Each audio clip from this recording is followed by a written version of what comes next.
नमस्ते प्यारे बच्चों, उम्मीद है आप सब अच्छे होंगे। तो आज हम करेंगे क्लास 8 की मैथ्स की वर्कशीट नंबर 3 जो कि 22 सितंबर की है।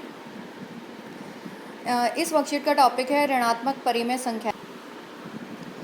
अब ये वर्कशीट आप देख रहे हैं हिंदी मीडियम है, लेकिन हम हिंदी मीडियम और इंग्लिश मीडियम दोनों का ही इस्तेमाल करते हुए इस वर्कशीट को समझेंगे। तो इसमें जैसे सबसे पहले लिखा है, ईशा ने बैंक से ₹1500 निकाले। 1500 रुपये उसने बैंक से निकाल लिए, विड्रॉ कर लिए।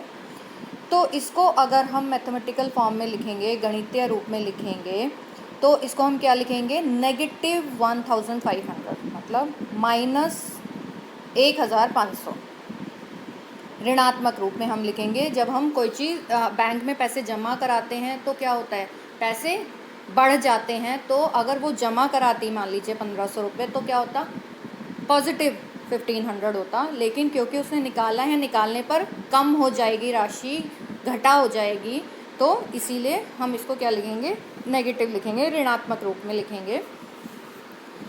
अब नेक्स्ट है, पेट्रोलियम की खान समुद्र तल से 120 सही 3/5 किलोमीटर नीचे है। अब देखिए, जो समुद्र तल होता है उसको आधार लिया जाता है ऊंचाई को नापने के लिए। तो जो समुद्र तल होता है वहाँ पर क्या है, एक तरह से ज़ीरो है, जो ऊंचाई है वो ज़ीरो है। और जैसे जैसे हम समुद्र तल के ऊपर जाते जाएंगे तो ऊंचाई बढ़ती जाएगी, और समुद्र तल के नीचे जाते जाएंगे तो क्या होगा, गहराई, हम गहराई की तरफ जाते रहेंगे। तो जब अगर हम समुद्र तल ज़ीरो है और उसके नीचे की बात कर रहे हैं, तो हम इसको गणितीय रूप में कैसे लिखेंगे, -120 सही 3/5, कि हम समुद्र तल के नीचे चले गए। ऊपर जाएंगे तो प्लस हो रहा है होगा, और नीचे आएंगे तो माइनस होगा। नेक्स्ट इज, दीक्षा के 1/4 रुपये नाली में गिर गए। अब क्या हुआ, उसकी हानि हो गई। जब उसके पैसे गिर गए नाली में, वो उसको नहीं मिले, तो क्या हुआ, नुकसान हो गया उसे। 1/4 रुपये का उसे नुकसान हो गया। 1/4 रुपीज़, 1 रुपये का 1/4, मतलब उसके 25 पैसे जो थे वो नाली में गिर गए। तो जब कोई नुकसान होता है तो हम उसको किस में लिखते हैं, नेगेटिव में लिखते हैं। तो हम इसको लिखेंगे -1/4, और अगर हमें लाभ होता तो उसको लिखते +1/4। शॉपिंग मॉल में मेरी मोटरसाइकिल 2 मंजिल नीचे की पार्किंग में खड़ी है। अब शॉपिंग मॉल हम सभी लोग गए हुए हैं, आप लोग भी गए होंगे कभी ना कभी। जो बड़े बड़े मॉल होते हैं उसमें पार्किंग क्या होती है, अंडरग्राउंड होती है। तो अगर हम ग्राउंड फ्लोर की बात कर रहे हैं तो ग्राउंड फ्लोर को हम लिखते हैं 0, और फर्स्ट फ्लोर को हम लिखते हैं 1, ऐसे ही सेकंड फ्लोर को 2, थर्ड फ्लोर को 3। लेकिन अगर हम ग्राउंड फ्लोर के भी नीचे जाते हैं, लिफ्ट में आप देखते हैं ना, ग्राउंड फ्लोर के अगर हमें 0 के भी नीचे जाना है, मतलब हमें अंडरग्राउंड पार्किंग में जाना है, तो अगर हम 1 तल नीचे जाते हैं तो उसके लिए -1 लिखा होता है, 2 तल नीचे जाते हैं तो -2 लिखा होता है, ऐसे कहीं कहीं -3 भी होता है। तो अगर 2 मंजिल नीचे खड़ी है पार्किंग में मोटरसाइकिल, तो इसका मतलब उसको हम गणितीय रूप में क्या लिखेंगे, उस मंजिल को -2, ठीक है, ऋणात्मक 2 हम उसको लिखेंगे। अब नेक्स्ट है, लद्दाख का तापमान 0 से 16 अंश कम था। अब देखिए, जैसे जैसे तापमान बढ़ता है तो गर्मी बढ़ती है। जैसे हम सुनते हैं कई बार, दिल्ली में गर्मियों में तापमान जो है वो 40 डिग्री तक पहुंच जाता है, टेम्परेचर 40-42 डिग्री तक पहुंच जाता है। और जो पहाड़ी इलाके होते हैं वहाँ पर बर्फ़ पड़ती है, तो इसका मतलब वहाँ पर टेम्परेचर क्या हो गया, नेगेटिव में चला गया, मतलब 0 से भी नीचे हो गया, 0 से भी नीचे हो गया। 0 डिग्री पर बर्फ़ जमनी शुरू हो जाती है, या आप लोग साइंस में भी पढ़ते हैं। तो जब तापमान 0 से नीचे हो जाता है, 0 से 16 डिग्री कम हो गया, तो हम इसको क्या लिखेंगे, -16 लिखेंगे, ठीक है। तो इस तरह से हम परिमेय संख्याओं को, चाहे वो पूर्ण परिमेय संख्याएं हों या भिन्न रूप में हों, हम उनको ऋणात्मक और धनात्मक दोनों रूप में लिख सकते हैं। जो हमारे इंटीजर्स होते हैं, चाहे वो एक होल इंटीजर हो या एक फ्रैक्शन के रूप में हो, उसको हम नेगेटिव फॉर्म में भी लिख सकते हैं और पॉजिटिव में। नेगेटिव फॉर्म में लिखते हैं तो वो नेगेटिव इंटीजर्स कहलाते हैं, और पॉजिटिव में लिखते हैं तो पॉजिटिव इंटीजर्स कहलाते हैं। यहाँ पर परिमेय संख्याओं की बात हो रही है, तो परिमेय संख्याएं रैशनल नंबर, ठीक है, क्योंकि इंटीजर्स तो क्या होंगे, पूर्ण होंगे। इंटीजर्स हमेशा होल नंबर्स होंगे, लेकिन जो परिमेय संख्याएं होती हैं वो फ्रैक्शंस भी हो सकती हैं। तो यहाँ पर हम इंटीजर्स और फ्रैक्शंस दोनों को ही लेके चल रहे हैं, मतलब हम रैशनल नंबर्स की बात कर रहे हैं। रैशनल नंबर जो होते हैं हमारे वो नेगेटिव भी हो सकते हैं, पॉजिटिव भी हो सकते हैं। अब एक ऐसा रैशनल नंबर है जो ना तो नेगेटिव है ना पॉजिटिव है, एक ऐसी परिमेय संख्या जिसको हम ना तो ऋणात्मक कह सकते हैं और ना ही धनात्मक। तो वो क्या है? शून्य है, ज़ीरो। देखिए, जब हम नंबर लाइन ड्रॉ करते हैं तो ज़ीरो क्या होता है? वो नंबर लाइन के बीचों बीच आता है। ज़ीरो के सीधे हाथ की तरफ सारी धनात्मक संख्याएं होती हैं, राइट हैंड साइड पे सारे पॉजिटिव इंटीजर्स होते हैं, और लेफ्ट हैंड साइड पे सारी ऋणात्मक संख्याएं होती हैं, मतलब नेगेटिव इंटीजर्स होते हैं। तो ज़ीरो मिडल में होता है। तो हम किसी भी समूह में उसको नहीं रख सकते, ना ही हम उसको पॉजिटिव इंटीजर्स के समूह में रख सकते हैं, ना ही नेगेटिव इंटीजर्स के समूह में। तो zero is neither positive nor negative. Zero ना ही ऋणात्मक है और ना ही धनात्मक। अब नेक्स्ट प्रश्न है, हमें बताना है -26 बड़ा है या -7, -26 इज़ ग्रेटर और -7। तो अब मान लीजिए, अब यहाँ पर माइनस की अगर बात हो रही है तो इन्होंने एक एग्जांपल दिया है। दो परिस्थितियाँ हैं, एक में चिंटू को 26 का नुकसान हो रहा है और एक में पिंटू को 7 का नुकसान हो रहा है। लॉस हो रहा है चिंटू को 26 का और पिंटू को लॉस हो रहा है 7 को। तो किसको ज़्यादा लॉस हो रहा है, किसका ज़्यादा नुकसान हो रहा है, अधिक नुकसान हो रहा है? तो ऑब्वियसली नुकसान किसका ज़्यादा हो रहा है? चिंटू का हो रहा है। तो इसमें क्या है, जो -26 है, जो नुकसान है -26 का, वो ज़्यादा है। ठीक है, फ़ायदा किस में है, मतलब फ़ायदा नहीं कहेंगे, मतलब कम नुकसान किस में है? -7 में है।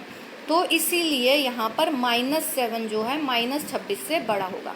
अगर हम नॉर्मली, जब तक हमने धनात्मक संख्याएं पढ़ी, हमने केवल काउंटिंग की अगर हम बात करें, केवल हमने पॉजिटिव इंटीजर्स पढ़े, तो अगर 26 और 7 के बीच में बोले तो हम क्लियरली बता सकते हैं कि 26 7 से बड़ा है। लेकिन जैसे ही हम नेगेटिव नंबर्स पर आ जाते हैं तो क्या हो जाता है, यहाँ पर सिचुएशन बिल्कुल उल्टी हो जाती है। जो नंबर हमें बड़ा दिखाई दे रहा है वो छोटा हो जाता है। ठीक है, उसके आगे जब अगर माइनस का साइन लग गया तो वो नंबर छोटा हो जाएगा। यहाँ पर -26 छोटा हो जाएगा और -7 बड़ा हो जाएगा। तो नेगेटिव नंबर्स के केस में हमें उल्टा करना है बिल्कुल। जो नंबर बड़ा है वो छोटा हो जाएगा और जो छोटा है वो बड़ा हो जाएगा।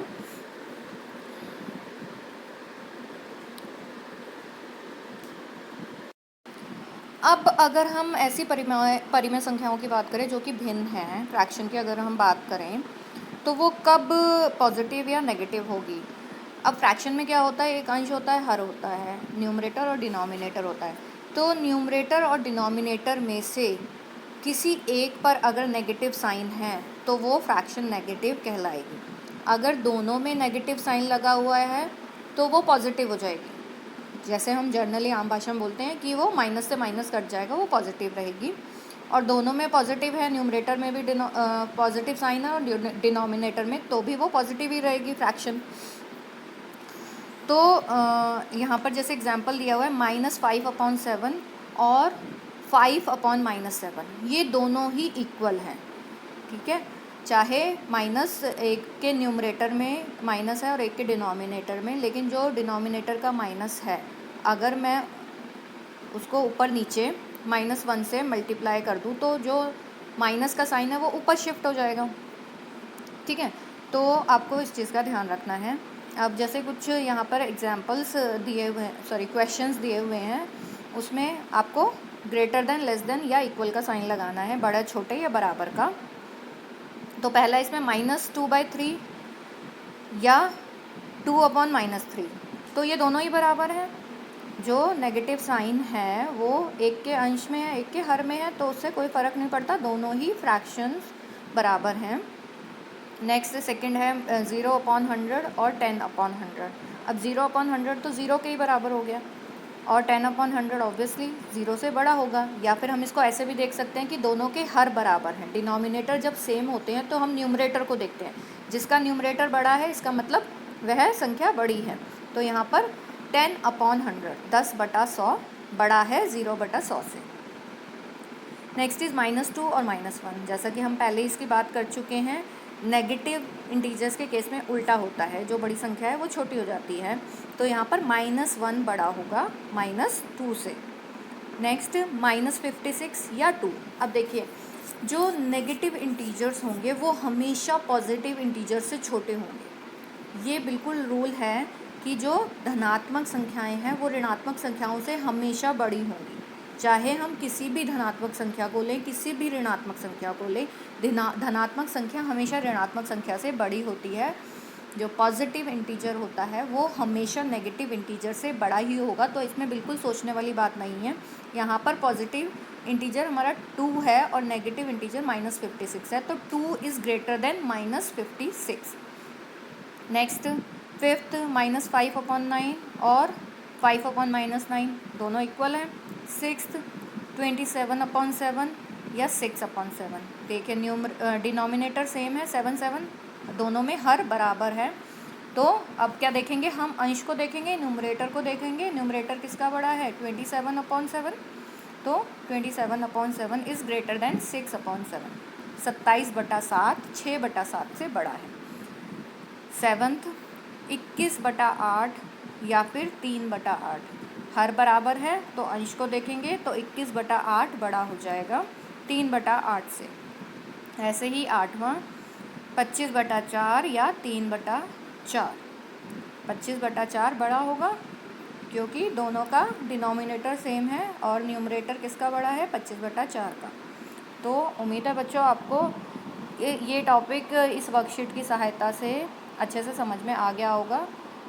और आप इससे रिलेटेड और भी अपने क्वेश्चंस जो भी आपकी टेक्स्ट बुक है उससे कर लीजिए। तो मिलते हैं नेक्स्ट वर्कशीट के साथ, तब तक टेक केयर।